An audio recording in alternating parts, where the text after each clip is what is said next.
Hello साथियों, स्वागत है आपके अपने यूट्यूब चैनल मैथ विद हर्ष में। चलिए दोस्तों, आज की वीडियो में हम पढ़ेंगे सीवीएन पार्ट नंबर 2 और सीवीएन को हम बेसिक से आपको सिखाने वाले हैं। तो ध्यान देना दोस्तों, सीवीएन अगर हम कोई भी चैप्टर पढ़ते हैं उसको हमें बेसिक से पढ़ना होता है, ठीक है। तो अगर हम बेसिक से पढ़ लेते हैं एक बार तो ज़िंदगी भर हमारा वो कंप्लीट हो जाता है। तो याद रखना दोस्तों इस फार्मूले को, इस पर अच्छे क्वेश्चंस पूछे जा सकते हैं। तो सबसे पहले मैं आपको फार्मूला बनाना सिखा देता हूँ, ठीक है। रटने से अच्छा आप उसे बनाना सीख लीजिए। तो सबसे पहले दोस्तों हम एक त्रिभुज ले लेते हैं। तो सबसे पहले हमने क्या कर लिया दोस्तों, एक त्रिभुज बना लिया, त्रिभुज ए बी और सी। आइए दोस्तों, अब दोस्तों हम यहाँ से एक सीवीएन डाल लेते हैं इस पर। सीवीएन मान लो ये सीवीएन है, ठीक है। इसी प्रकार दोस्तों हम यहाँ पर एक सीवीएन डाल सकते हैं, लेकिन अभी हमने केवल एक ही सीवीएन डाला, इसका नाम हमने दोस्तों डी दे दिया, ठीक है। एडी एक सीवीएन है। सीवीएन का क्या काम होता है, ये ना तो 90 डिग्री का कोण बनाती, ना ही सामने वाली भुजा को दो बराबर भागों में बांटती, ठीक है। फिर भी ये अब दोस्तों हम क्या करते हैं, हम लिखते हैं त्रिभुज ए बी सी का क्षेत्रफल। त्रिभुज ए बी सी का क्षेत्रफल, त्रिभुज ए बी सी का क्षेत्रफल। दोस्तों एक बात मैं आगे बढ़ाने से पहले आपको पहले एक बार बता दूं। आइए दोस्तों, हाँ, तो हमें दोस्तों क्या करना है, ये अगर आप कोई भी चैप्टर पढ़ते हो उसका पहले, जैसे मैंने वीडियो डाले हैं 14 वीडियो है, ये 15वां वीडियो डालने वाला हूँ मैं, ठीक है। तो नंबर 1 से लेकर नंबर 15 तक आप जब जैसे देखोगे, थोड़ा थोड़ा डेली अगर 2 या 3 वीडियो देख लेना, उससे आपको ज़्यादा समझ में आएगा। ऐसा नहीं कि बीच में से कोई वीडियो उठाया और आपने देख लिया तो समझ में नहीं आने वाला है, ठीक है। तो याद रखना दोस्तों, पहले बेसिक से देखना, कोई भी चैप्टर आपके आसानी से समझ में आ जाएगा। एबीसी का क्षेत्रफल आप कैसे लिख सकते हो, देखिए दोस्तों, आप कहोगे भाई 1/2 आधार, आधार गुणे ऊंचाई। दोस्तों ऊंचाई तो उसमें है ही नहीं, ऊंचाई तो उसमें है ही नहीं, तो ऊंचाई कहाँ से लाए। दोस्तों हम क्या करते हैं, इस पर अपने मन से एक क्या कर लेते हैं, लंब डाल लेते हैं। देखिए दोस्तों, ये हमने इस पर अपने मन से लंब डाल दिया, मान लो ई। क्या दोस्तों, मान लो अपने मन से एक लंब डाल दिया, मान लो क्या दोस्तों ई। तो अब हम इसका क्षेत्रफल कैसे लिख सकते हैं, 1/2, या मैं ऊपर ही लिख देता हूँ, ठीक है। 1/2 आधार कितना है दोस्तों, आधार कितना है इस त्रिभुज का, BC। तो आधार दोस्तों कितना है, BC। तो BC और ऊंचाई दोस्तों कितनी है, ऊंचाई AE। तो AE। आइए दोस्तों यहाँ तक बताइए दोस्तों, बस किया क्या मैंने, कुछ नहीं किया, 1/2 BC इंटू AE। अब दोस्तों हम क्या करते हैं, दूसरे वाली सीवीएन खींच लेते हैं, ठीक है। यहाँ से दोस्तों दूसरी वाली सीवीएन खींच ली मैंने, D था, अब F कर लेते हैं। और यहाँ से दोस्तों ये तीसरी सीवीएन थी, ठीक है, तीसरी सीवीएन थी। ये जो ब्लैक कलर से आपको दिखाई दे रही है क्या है दोस्तों, ये कोई सीवीएन नहीं है, ये तो लंब है, परपेंडिकुलर है, ठीक है। तो F और G यहाँ पर दोस्तों ये O पर इंटरसेक्ट कर रही है, O पर प्रतिच्छेद कर रही है। मैंने क्या किया, अब हम दोस्तों क्या कर सकते हैं,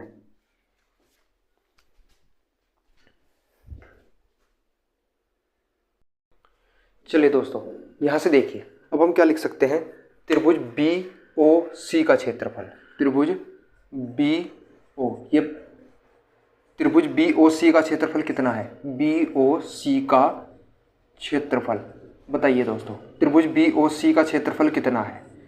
यहाँ पर ध्यान दीजिएगा, हम क्या करते हैं, 1/2 आधार, आधार कितना है, BC है, भाई आधार तो BC होगा, BOC में भी आधार कितना है, BC, ठीक है दोस्तों। अच्छा, अब हम क्या करते हैं, इसमें हाइट डाल लेते हैं। देखिए BOC के क्षेत्रफल में भी यहाँ से एक हाइट डाल लेते हैं, यहाँ पर भी एक हाइट डाल लेते हैं। मान लो इसका नाम हम n दे देते हैं, n दे देते हैं अपनी मर्जी से। और ये भी क्या दोस्तों 90 डिग्री पर बाइसेक्ट कर रही है, ठीक है। थोड़ा सा फिगर कॉम्प्लिकेटेड हो गया, उसके लिए आपके से माफ़ी चाहूँगा दोस्तों। तो यहाँ पर दोस्तों हाइट कितनी है, ON, कितनी है, ON। तो क्षेत्रफल हाइट दोस्तों कितना हो गया, ये इसका क्षेत्रफल हो गया। यहाँ तक दोस्तों आपको समझ में आ गया होगा, यहाँ तक दोस्तों आपको समझ में आ गया होगा। दो त्रिभुजों का क्षेत्रफल हमने निकाल लिया। अब दोस्तों हम क्या करते हैं, ये समीकरण देखिए, अब हम क्या करते हैं, इसमें इस वाले को, जो ये आपको दिखाई दे रहा होगा त्रिभुज BOC, क्या दोस्तों त्रिभुज BOC। अच्छा पहले ये ना करके आप एक कार्य करिए, क्या दोस्तों, यहाँ पर ध्यान दीजिएगा दोस्तों, इसको थोड़ा सा ध्यान से समझना, ठीक है, तभी आपको ये चीज़ें समझ में आने वाली है। अब हम क्या करते हैं, त्रिभुज ए ई डी, या फिर दोस्तों ध्यान दीजिएगा ए ई डी, ठीक है, किसके समरूप है, ए ई एन के। देखिए ध्यान से, देखना, एक तो ये वाला त्रिभुज आपको दिखाई दे रहा होगा, ये आपको बड़े वाला त्रिभुज, ये, और एक ये वाला त्रिभुज। क्या दोस्तों, एक त्रिभुज आपको दिखाई दे रहा होगा, त्रिभुज ए ई डी किसके समरूप होगा दोस्तों, किसके, ओ, अच्छा, ई तो एन किसके बराबर, एन के बराबर क्या है, ई, तो एन की जगह पर आप ई रख दो, एन। अच्छा, इसके बाद डी, ये दोस्तों डी कॉमन होने की वजह से बराबर है, डी तो कॉमन होने की वजह, देखिए मैं इस वाले दोनों त्रिभुजों को मैं अलग से बना देता हूँ ताकि आपको अच्छी तरह समझ में आ जाए। देखिए इस प्रकार से दो त्रिभुज हैं, देखिए ध्यान से देखना दोस्तों, ए ई डी, यहाँ पर ई था क्योंकि 90 डिग्री है, यहाँ देखिए ये 90 डिग्री है, ये ए है, ये ए था, और ये दोस्तों क्या था, डी, ठीक है।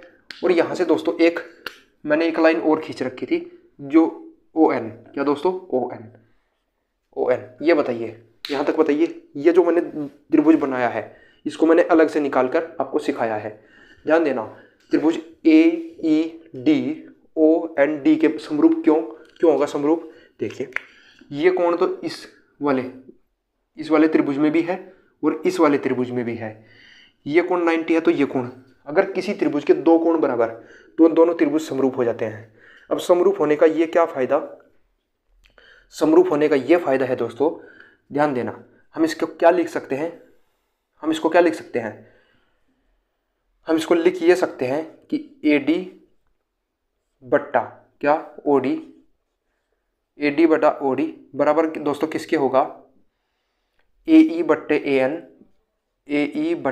एन बराबर ए ई बट्टे ओ एन, ठीक है, ओ एन लिख सकते हैं। अगर आपने मेरा सिमिलरिटी वाला वीडियो नहीं पढ़ा है तो जाकर के पढ़ लेना, ठीक है, दोस्तों। और दूसरा यहाँ पर हम ये भी लिख सकते हैं ई एन बट्टे एन डी, ये कहाँ से आया, ये तो मैं आपको पहले पढ़ा चुका हूँ। यहाँ तक दोस्तों आपका क्लियर हो गया होगा ये फार्मूला कहाँ से आया। दो त्रिभुज समरूप होते ही हम इसको इस प्रकार से लिख सकते हैं। सिमिलरिटी वाला वीडियो आप जा करके देख लेना, लिंक आपको डिस्क्रिप्शन में मिल जाएगा। यहाँ पर ध्यान देना, मैं इसको यहाँ पर इस वाली चीज़ को यहाँ पर लिख रहा हूँ, ई एन बट्टे एन डी, ठीक है दोस्तों, ए डी बट्टा ओ डी बराबर ए ई बट्टा ओ एन। चलिए दोस्तों मैं इस चीज़ को अब मिटा दे रहा हूँ, ठीक है, यहाँ तक आपको क्लियर हो गया होगा, अब हम क्या करते हैं दोस्तों, यहाँ तक हमने ये लिख लिया। अब हम क्या करते हैं, इस वाली समीकरण को, इस वाली जो समीकरण है 1/2 बी सी बट्टे ओ एन, इस वाली समीकरण से भाग दे देते हैं इंटू ए ई। आइए दोस्तों 1/2 से 1/2 कट गया, बी सी से दोस्तों बी सी कट गया, क्या बच गया, ओ एन बट्टे ए ई। और ये किसके बराबर बचा, पहले हमारा क्या था, त्रिभुज बी ओ सी बटे त्रिभुज ए बी सी, इतना आ गया, ठीक है दोस्तों, ओ एन बटे ए ई। ध्यान से समझना दोस्तों। अब हम क्या करते हैं, इस ओ एन बटे ए ई की जगह पर ओ एन बटे ए ई की जगह पर हम क्या लिख सकते हैं, ए डी बट्टा ओ डी, इसकी जगह पर हम ये लिख सकते हैं ना। तो यहाँ पर आप क्या कर लीजिए, देखिए ए ई है, ए ई की जगह पर ए डी, तो ए डी आ गया, ए डी और ओ डी की जगह, अच्छा ओ एन की जगह पर क्या आ गया, ओ डी, तो ओ डी। इसको आप ध्यान रखना, क्या बना, हम क्या लिख सकते हैं दोस्तों, यहाँ तक दोस्तों आप बताइए, यहाँ तक समझ में आ गया।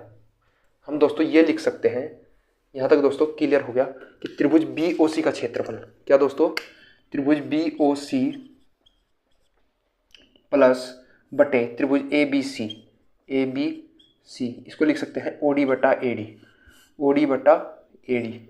आइए दोस्तों, ओ डी बटा ए डी, ये दोस्तों आप पहली समीकरण मान लीजिए, पहली समीकरण। ठीक है दोस्तों, यहाँ तक आपने पहली समीकरण मान लिया। आगे चलिए, यहाँ तक क्लियर हो गया। हमने क्या लिया, त्रिभुज बी ओ सी और बटे त्रिभुज ए बी सी को हमने ओ डी बटा ए डी लिख लिया। अब हम क्या करते हैं, दूसरी समीकरण लिखने का काम करते हैं। चलिए दोस्तों,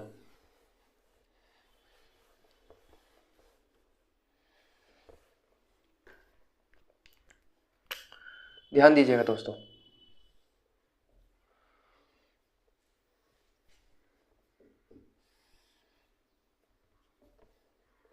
ध्यान दीजिएगा, ए बी सी। ठीक है, यहाँ से हम फिर डाल लेते हैं एक सीवीएन सी। ठीक है दोस्तों, सीवीएन डाल लेते हैं, बी सी, ये डी था, बी डी। फिर दोस्तों हमें नाम नहीं पता हमने क्या नाम डाला था, तो यहाँ से हम कोई भी नाम एक ले लेते हैं, एन। ठीक है दोस्तों, मैं यहाँ पर एन, और यहाँ से दोस्तों इस पर हम डाल लेते हैं एक सीवीएन और, मान लो ये एम। ठीक है, एम। आइए दोस्तों, क्लियर यहाँ तक बताइए, यहाँ तक दोस्तों क्या आपका क्लियर हो गया? तो एक बार मैं फिगर इसको थोड़ा सा इस साइड नोट कर लेता हूँ, ठीक है, ताकि आपको और मैं अच्छी तरह सिखा सकूँ। यहाँ तक A B C N, A B C N M D. चलिए दोस्तों, अब हम क्या कर सकते हैं, इसी प्रकार हम लिख सकते हैं दोस्तों, किसका, त्रिभुज ए बी सी का क्षेत्रफल बटे त्रिभुज ए ओ सी का क्षेत्रफल। यहाँ पर आपको इसी एक और फार्मूला मिल जाएगा। क्या दोस्तों, एक फार्मूला आपको और मिल जाएगा, करके देखना इसी प्रकार जैसे मैंने ये करवाया। दूसरी समीकरण आपको ऐसे निकल जाएगी। क्या दोस्तों, इसी प्रकार से आपको दूसरी समीकरण मिलेगी। क्या कि त्रिभुज ए बी सी का क्षेत्रफल, त्रिभुज ए बी सी का क्षेत्रफल बटे त्रिभुज दोस्तों ए ओ सी का क्षेत्रफल, क्या निकलेगा दोस्तों, ओ एन बट्टा बी एन। इसी प्रकार दोस्तों तीसरा समीकरण एक और निकल जाएगा। क्या, त्रिभुज ए ओ बी बटे त्रिभुज ए बी सी का क्षेत्रफल। कैसे निकालोगे, ओ एम बटा ओ सी, ये तीसरा समीकरण। यहाँ तक आप जैसे इन दोनों समीकरणों को आपको खुद निकाल के देखना, सिमिलरिटी का यूज करके, जैसे मैंने आपको पीछे सिखाया है। अब आप यहाँ से जैसे आप ये निकाल लिया आपने, अब इसको मैं मिटा देता हूँ। ठीक है, यहाँ से मैं इसको मिटा नहीं रहा हूँ। ठीक है, अब आप क्या करोगे, इन तीनों समीकरणों को जोड़ देना। त्रिभुज बी ओ सी बटे त्रिभुज A B C plus A O C plus त्रिभुज ए बी सी, और फिर दोस्तों त्रिभुज ए ओ बी प्लस त्रिभुज ए बी सी बराबर दोस्तों कितना आएगा, ध्यान देना। अच्छा, अब दोस्तों यहाँ पर दोस्तों कितना आएगा, इसके बराबर में क्या था, ये वाला, मैं यहाँ पर ये लिख देता हूँ, ओ डी बट्टा A D plus O N बट्टा B N plus O M बट्टा ओ सी। ध्यान देना दोस्तों, जब आप इसका एलसीएम लोगे तो एलसीएम तो दोस्तों कितना आ जाएगा, त्रिभुज ए बी सी और ऊपर भी दोस्तों देखिए त्रिभुज बी ओ सी, त्रिभुज ए ओ सी, त्रिभुज ए ओ बी, पूरे का क्षेत्रफल दोस्तों किसके बराबर है, त्रिभुज भाई अगर हम इन सभी त्रिभुजों को जोड़ दें तो त्रिभुज ए बी सी बन जाएगा, और ये कट के दोस्तों कितना आ जाएगा, 1। तो यानी कि अगर हम ये इसके बराबर है तो यानी कि इसका योग कितना आ गया, 1। तो यहाँ पर दोस्तों हम क्या लिख सकते हैं, इस पूरे को जोड़कर 1 बराबर 1, ये फार्मूला बन गया दोस्तों, ये फार्मूला बन गया। चलिए दोस्तों, ये एक फार्मूला है कि ओ डी बट्टा ए डी, ठीक है, ओ एन बट्टा पूरा बी एन और ओ एम बटे एम सी या ओ सी। ठीक है, गलती हो गई दोस्तों, ओ सी नहीं आएगा, यहाँ पर पूरा एम सी आएगा। ठीक है, एम सी, यहाँ पर थोड़ी सी गलती।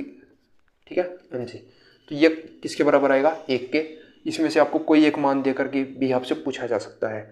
ये बहुत ही मोस्ट इंपॉर्टेंट फार्मूला है, कैसे आया वो मैं आपको सिखा चुका हूँ।